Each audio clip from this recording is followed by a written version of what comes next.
বন্ধুরা আজকে বানাবো ফুচকা, সবার প্রিয় ফুচকা। তাই জন্য আজকে আমি যাচ্ছি তেলে ভেজে নিই। গ্যাসটা জ্বালানো হয়ে গেছে, আমি এবার সাদা তেলটা দিচ্ছি, ফুচকাগুলোকে ভেজে নেব। গরম হয়ে গেছে, এর মধ্যে ফুচকাগুলো এবার দিয়ে দেব।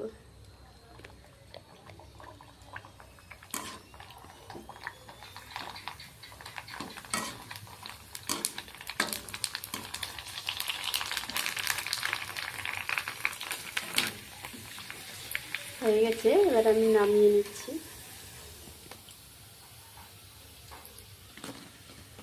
একে একে সব ফুচকাগুলোকে আমি এইভাবেই ভেজে নেব। ফুচকাগুলো যখন দেখিয়েছিলাম তখন আমার আলু সেদ্ধ হয়ে গেছে।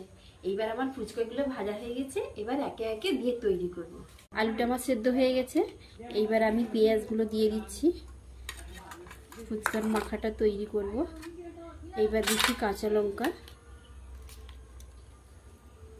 তারপরে দিচ্ছি নুন, পরিমাণ মতো তোমরা যেমন নিবে সেই মতো নুন। এইটা শুকনো লঙ্কা ধনে গুঁড়ো ভাজা।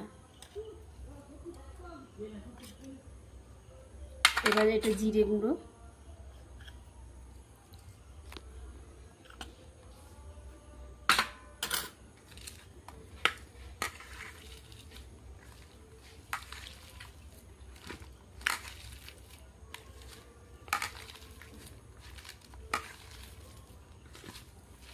সবসময় তো কাঁচা ছোলা দিয়ে করি, আজকে বলছি ছোলা দেবো না, এমনিই করে দেখি কেমন লাগে খেতে।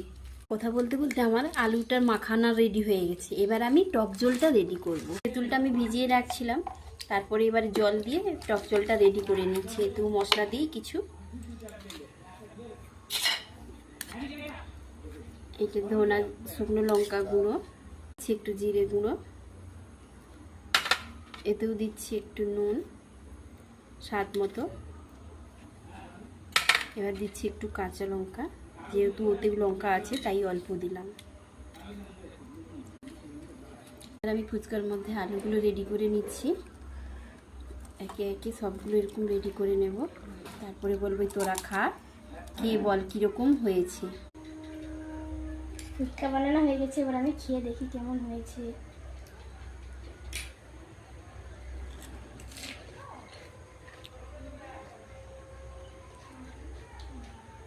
অসাধারণ হয়েছে, তোমরা এরকম বাড়িতে বানিয়ে খাবে।